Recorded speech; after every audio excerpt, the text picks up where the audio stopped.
వందనాలు తెలియజేస్తూ ఉన్నాను. నా పేరు మధులత. ఇప్పటివరకు పాట పాడిన పాస్టర్ గారి సతీమణి, అలాగే మీలో కొద్దిమందికి పరిచయం ఉన్నట్లుగా దైవదాసులు గుల్లపల్లి మోజెస్ చౌదరి గారి 3వ కుమార్తెను. వారికి 4 కుమార్తెలము. అయితే దాంట్లో నేను 3rd వన్ అనమాట. అయితే చాలా దీవించబడిన కుమార్తెలుగా ఈ సంవత్సరాలన్నింటిలో దేవుడు ఎన్నో రీతులుగా మా జీవితాల ద్వారా తన నామాన్ని కనపరుచుకుంటూ మహిమపరుచుకుంటూ ఎంతవరకు తీసుకొచ్చాడు. ఈరోజు మొదటిసారిగా మిమ్మల్ని చూడడం చాలా సంతోషం. ప్రభువు నమ్ముకున్న క్రొత్తలో మా నాయనమ్మ గారు మేము చిన్నప్పుడు, మేము ముఖ్యంగా చిన్నపిల్లలుగా ఉన్నప్పుడు ఎప్పుడు సెలవులు వస్తే పిల్లల వెకేషన్కి, సమ్మర్ వెకేషన్కి కానీ ఏదైనా పండుగలప్పుడు కానీ చుట్టాల ఇంటికి నాయనమ్మలు అమ్మమ్మలు కాకుండా చుట్టాల ఇంటికి వెళ్ళడానికి ఇష్టపడుతూ ఉంటారు కదా. అలాగే మేము చిన్నప్పుడు ఎప్పుడు మా నాన్నగారిని, నాన్న ఎక్కడికన్నా వెళ్దాం సెలవులకి, వెకేషన్ కదా, హాలిడేస్ కదా అని అంటే మనకెవరో చుట్టాలు లేరమ్మా అని చెప్పేవారు. ఎందుకని అని అడిగితే, ఎందుకంటే మనం ప్రభువు నమ్ముకున్నాం కదా, అందుకని మనం అంటే ఎవరికి ఇష్టం ఉండదు, మనల్ని ప్రేమించే వాళ్ళు ఎవరు లేరు, మనం వెళ్తే రిసీవ్ చేసుకునే వాళ్ళు ఎవరు లేరు అని చెప్పి ఒక మాట చెప్పేవారు ఎప్పుడు కూడా. కానీ ఒక విషయం గుర్తుంచుకోండి, ఎప్పుడు ఇలాగే ఉంటాం మనం. దేవుడు మనకి చాలామంది బంధువులను ఇచ్చాడు, కానీ వాళ్ళు ఎక్కడున్నారో ఇప్పుడు మీకు తెలీదు. మీరు పెద్ద అయిన తర్వాత మీకు తెలుస్తుంది.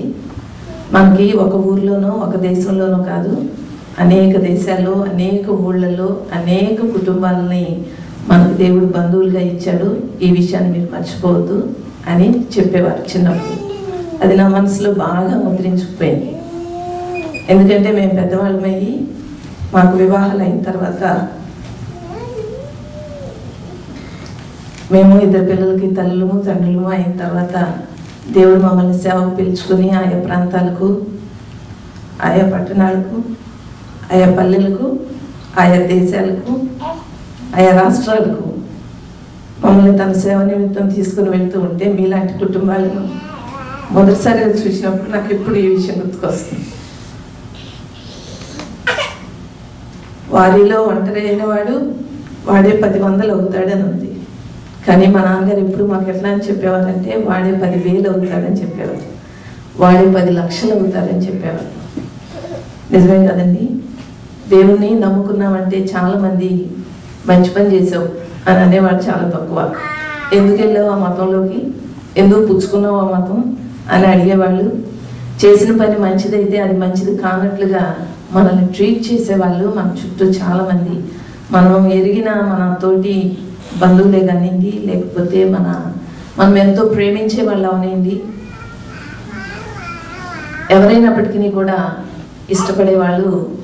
ఇష్టపడేవాళ్ళుగా ఎప్పుడు కూడా ఉండకపోవచ్చు. సహజంగా ఏదో ఒక అవసరంతోనో లేకపోతే ఏదో ఒక సమస్యతోనో ఈ ప్రభు పాదాల దగ్గరికి వచ్చిన జీవితాలు. మేమైతే అలాగే వచ్చాం. నాకు తెలిసినంత మటుకు చాలామంది అటువంటి స్థితిలోనే ఈ దేవుని సన్నిధికి, ఈ దేవుణ్ణి ఎరిగి ఉండడానికి, తెలుసుకోవడానికి వచ్చిన వాళ్ళం. సుమారుగా ఒక 50 సంవత్సరాలు అయిపోయి ఉంటుంది ఇప్పటికి. ఓ రోజున మా తాతయ్య గారేమో చేతబడి ప్రభావం చేత ఈ లోకంలో ఎటువంటి వైద్యము సరిగ్గా అందక, ఒకవేళ అందినప్పటికీ కూడా దానికి సరైన వైద్యం కాకపోవడం వల్ల మా నాన్నగారు చిన్న వయసులోనే మా తాతయ్య గారి లోకయాత్ర చాలించారు. అప్పటికే 4 బిడ్డలు పుట్టి చనిపోయి చివరిగా మా నాన్నగారు, అంటే ఇప్పుడు మనందరం ఎరిగిన మోజెస్ చౌదరి గారు, కానీ అప్పుడు వినాయక చౌదరి పేరు, ఆయన బ్రతికారు. అయితే ఆయన 3.5 సంవత్సరాల వయసులో ఉండగా మా తాతయ్య గారు చనిపోయారు అనమాట. చనిపోయిన తర్వాత అందరూ కూడా ఇంకేముంది, ఆ తల్లి కొడుకులు ఇద్దరు కూడా ఏకాకులు అయిపోయారు అని అనుకున్నారు. అదే చేతబడి ప్రభావం మా తాతగారి నుంచి మా నాన్నగారికి, అంటే తన కుమారునికి రావడం, ఆ ప్రభావం వల్ల ఆయన ఎలా చనిపోయారో ఈయన కూడా అలాగే చనిపోతాడు. ఆ ఇంట్లో ఎలాగో ఎవరూ బ్రతకలేదు, పిల్లలు కూడాను, ఈ పిల్లవాడు కూడా అట్లాగే చనిపోతాడు అని అందరూ కూడా ఆశలు వదిలేసుకున్నారు. ఏమీ ఆధారం లేదు, ఆశ లేదు. అటువంటి సందర్భంలో కృష్ణా జిల్లా పామరు దగ్గర కుర్మద్దాల్ అనే చిన్న గ్రామం అది. ఆ గ్రామంలో అప్పటికే ఈ ప్రభువు నమ్ముకున్న కుటుంబాలు తక్కువగా, చాలా తక్కువగా 4-5 ఉండేవాళ్ళు. వాళ్ళు కూడా రహస్యంగా రాత్రిపూట ప్రార్థన చేసుకునే వాళ్ళంట. వాళ్ళు ఓ రోజు మా నాయనమ్మ గారి దగ్గరకు వచ్చి, సీతామహాలక్ష్మ, భర్తను ఎలాగో పోగొట్టుకున్నావు, ఇప్పుడు బిడ్డను కూడా పోగొట్టుకునే దశ వచ్చింది నీకు. నువ్వు నమ్ముకున్న దేవుళ్ళు దేవతల్ని ఎంతో మందికి మొక్కుకుంటున్నావు, ఎన్నో పూజలు చేస్తున్నావు, ఎన్నో ప్రాంతాలు తిరుగుతున్నావు, ఎన్నో ప్రయత్నాలు చేస్తూ ఉన్నావు. ఒకసారి యేసు ప్రభువుని కూడా నమ్ముకోరాదా అని ఎవరో చెప్పారు మా నాయనమ్మ గారికి. ఆ టైంలో మా నాయనమ్మ గారి పరిస్థితి మాటలు చెప్తే, గాలి తుఫానుల్లో చిక్కుకున్న ఓ చిన్న పక్షి ఎలా గిలగల్లాడుతూ ఉంటుందో అలాంటి స్థితిలో ఉంది. ఆ సన్నివేశాన్ని, ఆ సమయాన్ని మేము చూడకపోయినప్పటికీ, మేము లేకపోయినప్పటికీ కూడా ఇప్పటికీ ఆ రోజులు జ్ఞాపకం చేసుకుంటే కళ్ళు చెమ్మగిల్లకుండా ఉండవు. ఎందుకంటే సహజంగా ఏ జీవితమైనా దయనీయమైన స్థితిలో, దిక్కుతోచని స్థితిలో ఉంటే ఏదో ఒక ఆధారం కొరకు, ఏదో ఒక ఆశ్రయం కొరకు, ఏదో ఒక అండ కొరకు ప్రయత్నం చేయడం అనేది ఆనాటి నుంచి ఈనాటి వరకు ప్రతి జీవితము కూడా చేస్తూ ఉన్నది. ఆ వాటికొస్తే ఇక్కడ కూర్చున్న మీలో, మనలో ఎంతమంది అటువంటి సహాయం కొరకు ఈ దేవుని వైపు చూస్తూ ఉన్నామో మనకి ఇప్పటికీ తెలుసు. ఇప్పటికీ మనం ఎంత ఎదురు చూస్తూ ఉన్నామో తెలుసు. ఎప్పుడైతే ఆ పరిస్థితుల్లో చెప్పారో మా నాయనమ్మ గారు అందంట, నేనున్న పరిస్థితుల్లో దేవుడేంటి, దయ్యం వచ్చి సహాయం చేస్తానన్న దయ్యాన్ని నమ్ముకుంటాను నేను, ఎందుకంటే నా అవసరం అది. కాబట్టి నాకేం చేయాలో తెలియదంటే ఇదిగో నువ్వు ఇలా నమ్ముకో, ఇలా చేసుకొని వాళ్ళు ఏదో చేతనైంది వాళ్ళు చెప్పారు. ఆ రోజు రాత్రిపూట అప్పటికే 14 రోజులు కోమాలో ఉన్న తన కుమారుడి మంచాన్ని ఆ చిన్న పెంకుటింట్లో పెట్టుకుని మొదటిసారిగా మా నాయనమ్మ గారు దండం పెట్టుకుంది దేవుడికి. ప్రార్థనలు, ఉపవాసాలు లేకపోతే ఇవేమీ తెలియదు, దండం పెట్టుకోవడం తెలుసు. ఆ దండం కూడా ఎలా పెట్టుకునేవాళ్ళు మనందరికీ కూడా తెలిసిందే. అది ఆ రోజు కూడా ఇలాగే యేసు ప్రభువుకి, ఓ యేసు ప్రభువా, నువ్వు మా దేవుడు కాదు, అయినా కానీ చావు బ్రతుకుల్లో ఉన్న నా కుమారుడిని బ్రతికించావంటే నిన్నే నమ్ముకుంటాను స్వామి అని దండం పెట్టుకుంది. ఇటువంటి దండాలు పెట్టుకుంటే దేవుళ్ళు ఎవరైనా అంగీకరిస్తారా? నువ్వు మా దేవుడు కాదు, అయినా నువ్వు నాకు సహాయం చేయమని అడిగితే మనుషులమైన మనం సహాయం చేస్తామండి? ఆ అవతల పోమంటామా? ఈ దేవుడు మాత్రం నువ్వు నాకు తెలియదని కానీ, నువ్వు పెట్టుకున్న దండం బాగోలేదని కానీ, నువ్వు సరిగ్గా అడగలేదని కానీ అనలేదు. 50 సంవత్సరాలు సుమారుగా గడిచిపోయినాయి. ఆ రోజు రాత్రిపూట మా నాయనమ్మ గారు పెట్టుకున్న ఒక్క దండం దాంతోపాటు ఒక చిన్న విన్నపాన్ని తెలియజేసింది. ఏమనంటే, చావు బ్రతుకుల్లో ఉన్న నా కుమారుడిని కనుక బ్రతికించావంటే జీవితాంతము నిన్నే నమ్ముకుంటాను స్వామి అని దండం పెట్టుకుంది. మా నాయనమ్మ చదువుకోని పామరురాలి, కానీ తాను పెట్టుకున్న దండంలోనూ, తాను చేసుకున్న ప్రార్థనలోనూ ఎంత నమ్మకాన్ని కనపరిచిందో, ఎంత అవసరతని, తన యొక్క ఆ డెస్పరేట్ నీడ్ని ఎలా దేవునితో చెప్పిందో దేవుడు బహుశా నేను అనుకుంటాను అది చూసి ఉంటాడు.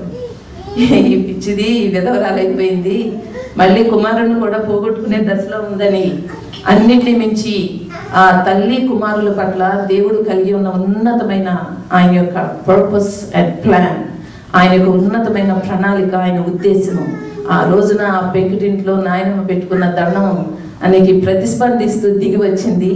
ఆ రోజున అప్పటికే 14 రోజులు కోమాలో ఉన్న మా నాన్నగారు, అంటే తన కుమారుడు లేచి కూర్చుని, అమ్మా యేసు ప్రభు మన ఇంట్లోకి వచ్చాడు అని చెప్పి లేచి కూర్చున్నారంట. ఎంత ఆశ్చర్యమో కదా! దేవునికి మహిమ కలుగును గాక. మనం దండం పెట్టుకుంటే, మనం అడిగితే ఈ దేవుడు తన సన్నిధిని, పరలోకపు గవిని విడిచి దేవునితో సమానంగా ఉండే భాగ్యాన్ని, కుమారత్వాన్ని విడిచిపెట్టి దాసుని రూపాన్ని ధరించి మన మధ్యలో వసించడానికి, మన మధ్యలోనికి దిగి వచ్చే గొప్ప ఆత్మస్వరూపి అయిన దేవుడై ఉన్నాడు. దేవునికి స్తోత్రం కలుగును గాక. ఆ రోజున అలా దిగి వచ్చిన ఆ దేవుని సన్నిధి మీరు నమ్మండి, ఈ 50 సంవత్సరాలు ఒక్క మారు కూడా విడిచిపెట్టలేదు మమ్మల్ని, ఒక్క మారు కూడా విడిచిపెట్టలేదు. నేను ఇందాక చెప్పినట్లుగా మాకు అయిన వాళ్ళు, బంధువులైన వాళ్ళు అందరూ కూడా ఊర్లో నుంచి, మా గుళ్ళపల్లి అనే ఆ వంశంలో నుంచి, ఆ గోత్రంలో నుంచి, ఆ కుటుంబాల మధ్యలో నుంచి మమ్మల్ని వెలివేశారు. మీరు మాకు అక్కర్లేదన్నారు, అసలు మీరు ఉండడానికి వీలు లేదన్నారు ఆ గ్రామంలో. కొంతమంది అయితే మా నాయనమ్మ గారిని తమ ఇంటికి శుభకార్యాలకు పిలిచి, మాకు ఊహ వచ్చిన తర్వాత కూడా మేము కొన్ని శుభకార్యాలకు బలవంతంగా మా నాన్నగారు తీసుకుని వెళ్ళేవాళ్ళు. ఎందుకంటే బంధువుల మధ్యలోకి వెళ్ళి ఈ దేవుణ్ణి చూపించడం ఎలాగో మేము నేర్చుకోవాలనే ఉద్దేశంతో తీసుకుని వెళ్ళేవాళ్ళు. ఒకవేళ అక్కడ మీరు ఎక్కడైనా బాధపడితే నేనేమి ఇబ్బంది పడను, మీరు బాధపడాలా. ఎందుకంటే మనం నమ్మిన సత్యము, మనం సేవించే దేవుడు వీటన్నిటికంటే కూడా గొప్ప దేవుడు అనే సంగతి, ఆ నమ్మకము మీలో కలగాలని మమ్మల్ని పనిగట్టుకుని తీసుకుని వెళ్ళేవాళ్ళు. అలా వెళ్ళినప్పుడు కొన్నిసార్లు మా నాయనమ్మ గారి ముఖం మీద ఉమ్మి వేసిన సందర్భాలు మేము ప్రత్యక్షంగా చూచాం. చీ పాడు బతుకు అని చేదరించుకున్న సందర్భాలు మాకు తెలుసు. అయినా సరే ఒక్క మారు కూడా ఈ దేవుణ్ణి విడిచిపెట్టాలని కానీ, ఈ దేవుణ్ణి ఎందుకు నమ్ముకున్నామా అనే ప్రశ్న కానీ ఎన్నడూ కూడా కలగకుండా ఈ దేవుని కొరకే మా జీవితాలను అంకితం చేసుకుని జీవించాలని ఆనాడు తీర్మానం చేసుకున్న మా నాయనమ్మ గారి ఒకే ఒక్క ఒడంబడిక, దేవునితో చేసుకున్న నిబంధన ఈ సంవత్సరాలన్నింటిలోనూ కూడా ఎంతో గొప్పగా దేవుణ్ణి నడిపిస్తూ వచ్చాడు. అబ్బా మీరు ఎంత గొప్పవాళ్ళునండి అని అనుకుంటున్నారేమో మీరు.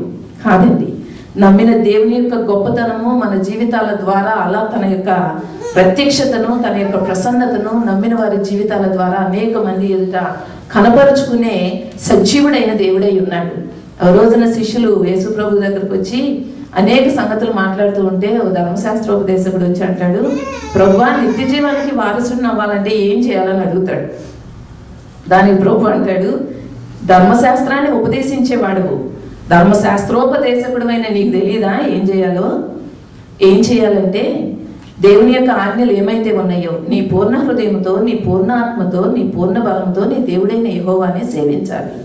అది నీకు తెలుసు కదా, నువ్వు చేస్తున్నావు కదా, నేను చేస్తున్నాను. మరోటి ఏంటంటే నిన్ను వలే నీ పొరుగువారిని ప్రేమించాలి. అది నీకు తెలుసు కదా.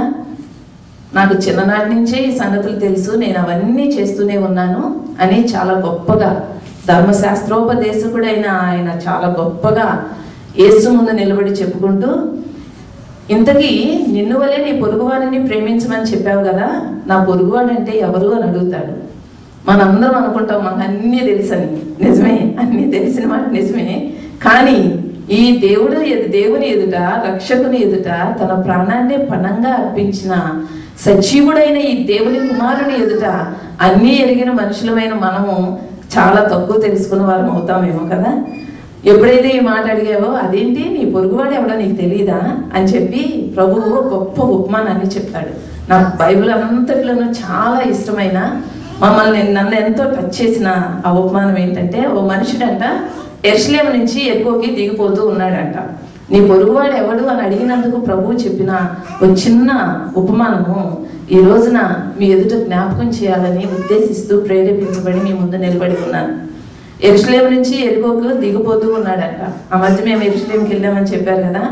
యెరూషలేము 7 కొండల మీద కట్టబడిన అందమైన దేవుని పట్టణం అండి. రాత్రిపూట ఆ పట్టణాన్ని చూస్తే మీరు నమ్మండి, గంతులు వేయాలనిపించింది మాకు ఆ రోడ్ల మీద. నిజంగానే మేము బస్సులో వెళ్ళి ఆ రోడ్లలో తిరుగుతూ అసలు ఆ ప్రయాణం చేస్తూ ఉంటే బస్సులో ప్రయాణం చేయాలనిపించలేదు, ఖాళీ నడకన నడవాలనిపించింది ప్రభు తిరిగిన ప్రదేశాలు. యెరూషలేమేమో చాలా ఎత్తైన ప్రదేశంలో కట్టబడి ఉంది. తర్వాత అసలు ఫస్ట్ వెళ్ళడమే మేము ఎరుకోకి వెళ్ళాం. ఆ ఎరుకో ఏమో ఆ ఎత్తైన పట్టణాల క్రింద దిగువ బాగానే ఉందన్నమాట. అప్పుడు నాకు జ్ఞాపకానికి వచ్చింది, ఈ మనుషుడు యెరూషలేము నుంచి ఎరుకోకు దిగిపోతున్నాడంటే ఓహో ఆ ఎత్తైన పట్టణం నుంచి ఈ కిందకు దిగి వస్తున్నాడు అనమాట. మనల్ని దేవుడు నియమించిన ఉన్నతమైన స్థానాల్లో నుంచి మనం ఎప్పుడు కూడా దిగజారిపోకూడదండి. ఆ దిగజారిపోయిన అంటే దేవుణ్ణి నమ్మిన తర్వాత ఈ గాడ్లీ ప్రిన్సిపల్స్ ఉన్నాయి చూసారా, అవి మన జీవితాన్ని ఎప్పటికప్పుడు గైడ్ చేస్తూ మనల్ని మోటివేట్ చేస్తూ ముందుకు నడిపించాలి. కానీ వాటి వెలుగులో మన జీవితాలు ఎన్నడూ కూడా ఈ లోకం ఎదుట తక్కువ అవడానికి వీలు లేదు. ఎప్పుడైతే ఆ మనుషుడు దిగిపోతూ ఉన్నాడో అంటే దిగజారిపోతూ ఉన్నాడు, పతనమైపోతూ ఉన్నాడు అనమాట. పతనమైపోయే మనుషుడు ఎప్పుడు కూడా ఎవరి చేతికి చిక్కుతాడే అంటే దొంగల చేతికి చిక్కుతాడు ముందుగా. ఎప్పుడైతే ఈ మనుషుడు దొంగల చేతికి చిక్కాడో, దొంగల బుద్ధి ఏంటో తెలుసుకో మనకి, మీ దగ్గర ఉన్నదంతా కూడా నాదే అంటారు ఈ దొంగలు. అంతేగాని నా దగ్గర ఉంది కొంచెం ఇస్తామని అనరు కదా ఎవరు. అంటారా? అంత మంచి దొంగలు ఉన్నారా? లేరు కదా. నీ దగ్గర ఉన్నదంతా కూడా నాదే అనే స్వభావం ఈ దొంగలది. అటువంటి వాళ్ళ చేతిలో చిక్కితే ఆ దొంగలు ఏం చేశారంటే ఆ మనుషుని దగ్గర ఉన్నదంతా కూడా దోచేసుకున్నారంట. దోచేసుకుని అతన్ని కొట్టి కొరప్రాణములతో విడిచిపెట్టి వెళ్ళిపోయారు దొంగలు. అయితే ఆ దారి గుండా తర్వాత దొంగలు వెళ్ళిపోయిన తర్వాత ఓ యాజకుడు ఆ దారి గుండా వెళ్తూ ఉన్నాడు. ఎప్పుడైతే ఆ యాజకుడు వెళ్తూ ఉన్నాడో అతడు ఆ గాయములతో పడి ఉన్న మనుషుల్ని చూచి అమ్మో ఈ పడి ఉన్న మనుషుని దగ్గరకు నేను వెళ్ళానంటే నా డ్యూటీ పోతుంది. ఈ యాజకుని స్వభావం ఏంటంటే డ్యూటీ ఫస్ట్ అన్నమాట. నేను ఎప్పుడు కూడా నా డ్యూటీ ముందు చేయాలి. ఏంటా డ్యూటీ అంటే మందిరం తలుపులు తెరవాలి, దుమ్మంతా ఊడ్చేయాలి, క్యాండిల్స్ వెలిగించాలి, ప్రజల దర్శనార్థమే నేను దాన్ని సిద్ధం చేయాలి. అది డ్యూటీ.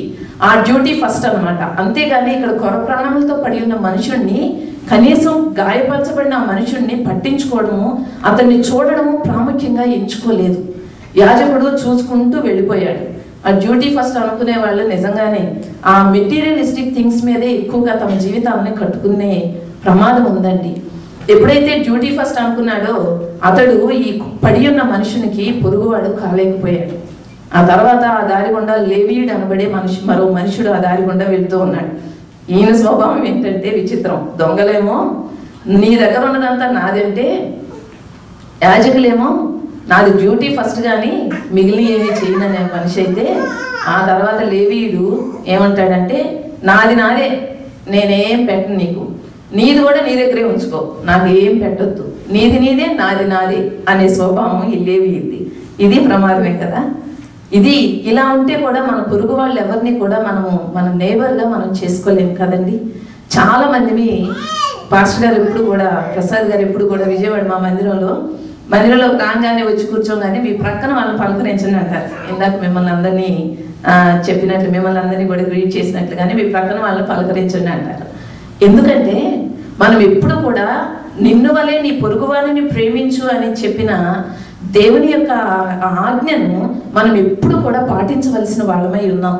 ఆ పాటించడంలో, దాన్ని మనం ఫాలో అవడంలో మనకి ప్రతి క్షణము ప్రతి రోజు కూడా మనకు అవకాశాలని దేవుడు అనుగ్రహిస్తాడండి.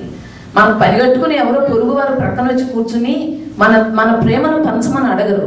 కొన్నిసార్లు మనం ఫ్లైట్స్లో ప్రయాణం చేస్తూ ఉంటాం, ట్రైన్స్లో వెళ్తాం, బస్సెస్లో వెళ్తాం, కార్స్లో వెళ్తూ ఉంటాం, కూర్చుంటాం చాలా చోట్ల. మన పొరుగు వాళ్ళు ఎవరై ఉన్నారో మనం ఎరిగి ఉండడానికి ఆనాడు ప్రభువు చెప్పిన ఈ గొప్ప ఉపమానం మనకి ఈ రోజున నేర్పించే సత్యం ఏంటంటే, లేవీయుడు కూడా నీ దగ్గర ఉన్నది నీదే నువ్వే ఉంచుకో అంటే, నీ దెబ్బలతో నువ్వే తిప్పలు పడు, నువ్వే బాధపడు, నాకు సంబంధం లేదు, నాది నాదే, నీది నీదే, నీది నాకు ఇవ్వద్దు, నాది నీకు ఇవ్వను అని అనుకుంటూ ప్రక్కగా చూచుకుంటూ వెళ్ళిపోయాడు. వీళ్ళందరూ కూడా సొసైటీలో ఆనాటికి గొప్ప గొప్ప వ్యక్తులు, యాజకులు, లేవీయులు. ఆనాటి వాళ్ళ యొక్క స్థానము చాలా గొప్పది. కానీ వాళ్ళు కొర ప్రాణములతోనూ గాయములతోనూ కొట్టబడి పడి ఉన్న మనిషిని పట్టించుకునే అంత గొప్ప స్థానంలో ఆ రోజున లేదు. అయితే ఆ దారి గుండా చివరిగా సమరయుడు అనబడే మరో మనుషుడు ఆ దారి గుండా పోతూ ఉన్నాడంట. ఆ దారి గుండా పోతూ సమరయుని యొక్క స్వభావం ఏంటో తెలుసా? మీ దగ్గర ఉన్నదంతా నాదనుకునే దొంగల స్వభావం కాదు, నేను డ్యూటీ ఫస్ట్ చేయాలనుకునే యాజకుని స్వభావము కాదు, నాది నాదే నీది నీదే అనుకునే లేవీని మనస్తత్వము కాదు ఈ సమరయునిది. మరి ఏంటంటే, నా దగ్గర ఉన్నదంతా కూడా మీదే అనేవాడు ఈ సమరయుడు. అంటరాని వాడిగాను, ఎవరి చేత మంచి అని అనిపించబడకుండా, అందరి చేత ద్వేషించబడుతూ ఉన్నప్పటికీ కూడా ఈ సమరయుడు ఏం చేశాడంటే, ఆ దారి గుండా పోతూ కొర ప్రాణములతో పడి ఉన్న మనుషుణ్ణి చూచి అతని మీద జాలిపడి అతని దగ్గరికి వచ్చి అతని గాయములు కట్టి కొర ప్రాణములతో పడి ఉన్న అతన్ని తీసుకుని వెళ్ళి ఓ పూటకోళ్ళ వారి ఇంటి దగ్గర చేర్చాడంట. ఎంత గొప్ప సంగతో కదా. ఆ సమరయుడు ఎవరై అంటే, సాక్షాత్తు మనం ఈరోజు సేవిస్తూ ఉన్న, మనం ఉనికి కలిగి ఉన్న, మన ఈ బొందిలో, ఈ శరీరంలో ఈ ప్రాణం ఇలా నిలిచి ఉందంటే దీనికి హేతువై ఉన్న ఈ దేవాది దేవుడు, రక్షకుడు, ప్రభు అయిన యేసుక్రీస్తే ఆ మంచి సమరయుడు. ఆ మంచి సమరయుడే అనేక జీవితాలను ఎన్నో కొర ప్రాణములతో పడి ఉన్న, గాయములతో కొట్టబడుతూ ఉన్నా, ఎన్నోసార్లు ఎందుకు పనికిరాడని అనుకున్న అనేక జీవితాలను దర్శించి వాళ్ళ దగ్గరికి వచ్చి వాళ్ళని చూచి వాళ్ళ మీద జాలిపడి వాళ్ళ గాయములను కట్టి, అంటే నా గాయములు, మీ గాయములు, మనందరి గాయములు కట్టిన రక్షకుడైన క్రీస్తు ప్రభు సమరయుడిగా ఆనాటి నుంచి ఈనాటి వరకు నమ్మిన వారి జీవితాల్లో అలాంటి మంచి కార్యాలను చేస్తూ మంచి సమరయుడిగా మన జీవితాలను దర్శిస్తూనే ఉన్నాడు, ఉద్ధరిస్తూనే ఉన్నాడు. అలా ఈ మంచి సమరయుడు మా కుటుంబాన్ని దర్శించి 50 సంవత్సరాలు గడిచిపోయింది. మా నాయనమ్మ గారి తర్వాత మా నాన్నగారు కమ్యూనిస్ట్ భావాలతో ఉండేవారు. ఎక్కువగా కమ్యూనిస్ట్ భావాలతో ఉండి గొడ్డకాడ ఉన్న గుడ్డాళ్ళందరినీ పోగు చేసి నైట్ స్కూల్స్ పెట్టి వాళ్ళలో ఏదైనా చైతన్యం తీసుకురావాలని ప్రయత్నం చేస్తూ యేసుప్రభు రక్షించాడు. కానీ అలా అని యేసుప్రభుని నమ్ముకోనక్కర్లేదనే భావనతో ఒక దశలో ఉంటూ ఉండగా యవన దశలో తన జీవితం మీద విరక్తి చెందిన ఒక రోజు వచ్చింది. ఎందుకు ఈ జీవితం దేనికి అక్కడికి రాకుండా, అటు తల్లికి కానీ ఇటు భార్యకి కానీ, అప్పటికే మా పెద్దక్క పుట్టింది, ఈ బిడ్డకు కానీ దేనికి అక్కడికి రాని ఈ జీవితం ఎందుకు చచ్చిపోదామని ఆత్మహత్య చేసుకుని చనిపోదామని చాలించేద్దాం అనుకున్న దశలో ఆ రోజున అదే రోజు ఏ రోజైతే మొదటి దండం పెట్టుకుంటే మా నాయనమ్మ దండాన్ని స్వీకరించాడు అదే ప్రభువు ఆ రోజున ఈ చెడిపోయిన యవనస్తుడు నీకు చెడిపోయిన యవనస్తుడిని భావించి నీ జీవితం నీకు అక్కర్లేదు అనుకుంటున్నావు కదా, అక్కర్లేని నీ జీవితాన్ని నాకు ఇవ్వు, అది నాకు కావాలన్నాడు ప్రభు. ఎంత గొప్ప దేవుడు కదా. మంచిది ఏదైనా ఉంటే ఏం చేస్తాం మనం? గోడ్రేజ్ బీరువాలో పెట్టి లాకర్లో పెట్టి తాళం వేయాలనుకుంటాం. కానీ ఈ దేవుడు ఏమంటాడు తెలుసా? మీకు మంచిది కాందిమ్మంటాడు. ఎంత ఆశ్చర్యమో. నాకు అక్కర్లేని జీవితం అనుకున్నారు మా నాన్నగారు. అక్కర్లేని జీవితం నీ వద్దపోతే నాకు ఇవ్వమన్నాడు ఈ దేవుడు.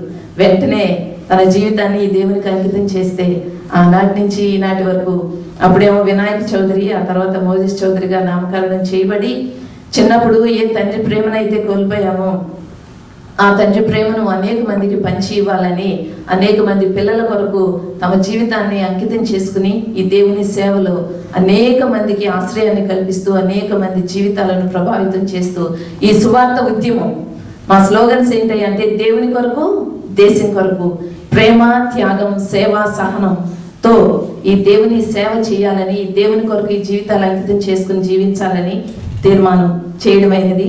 వారి జీవితంలో నుంచి వారి దాంపత్య ఫలాలుగా వచ్చిన నలుగురు కూడా ఈ రోజున సేవలో ఉన్నాం. ఒకళ్ళేమో వైజాగ్లో ఉన్నారు సేవలో, మా పెద్దక్క బావగారు. రెండో ఒక ఫ్యామిలీ ఏమో అట్లాంటాలో ఉన్నారు. మేము విజయవాడలో సేవ చేస్తూ ఉన్నాం. మా సిస్టర్, మా చెల్లి హైదరాబాద్లో వాళ్ళ కుటుంబం సేవ చేస్తూ ఉన్నారు. నలుగురు ఈ రోజున దేవుని సేవలో ఉండి దేవుని రాజ్య వ్యాప్తి కొరకు పాటుపడుతూ ఉన్నాం. ఇటువంటి కుటుంబాలను, దేవుని కుటుంబాలుగా ఉన్న మీ ఓట్లను చూస్తే ఈ దేవుని కొరకు జీవించే వాళ్ళు మనతో పాటు చాలా మంది ఉన్నారు.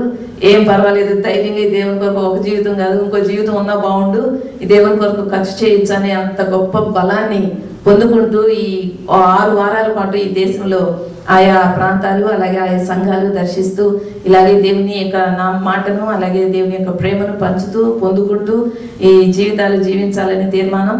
ఈరోజు ఇంత గొప్ప అవకాశాన్ని ఈ పాస్టర్ గారు, అనిల్ గారు అలాగే సంఘస్థులైన మీరందరూ కూడా మాకు ఇవ్వడాన్ని బట్టి ఎంతో సంతోషిస్తూ నా మాటలు ముగించే ముందు ఒక మాట, సంఘ అభివృద్ధి కొరకు కృషి చేద్దాం, దేవుని రాజ్య వ్యాప్తి కొరకు పాటుపడదాం. దాని కొరకు చేయగలిగింది ఏదన్నా ఉంటే మనము ఎంతవరకు మనం వెల చెల్లించగలము అంతవరకు వెల చెల్లించుదాం. ఆ వెల అనేది కొన్నిసార్లు భౌతికంగా మనం చేసే ఈ కార్యక్రమాల రూపంలో ఉండవచ్చు, కొన్నిసార్లు ప్రార్థనలు, ఉపవాసాలు, అలాగే సువార్త ప్రకటన అంటే అవుట్ రీచ్ మినిస్ట్రీ ఏ రీతిగా ఉన్నప్పటికీ కూడా ఈ సంఘ అభివృద్ధి కొరకు మేము ఎక్కువగా ఈ దినాల్లో కాన్సన్ట్రేట్ చేసేది ఏంటంటే మేమిద్దరం కలిసి, పాస్టర్ గారు నేను కలిసి సంఘ అభివృద్ధి, సంఘక్షేమం కొరకు పాటుపడడంలో ఈ జీవితాలను పానార్పణంగా ఈ దేవునికి అర్పించాలని, ఇప్పటికే అర్పించి జీవిస్తూ ఉన్నప్పటికీ కూడా ఇంకా ముందున్న శేష జీవితాన్ని అంతటినీ కూడా ఈ దేవుని కొరకు ఖర్చు చేయాలనే తీర్మానంతో ఉన్నాం.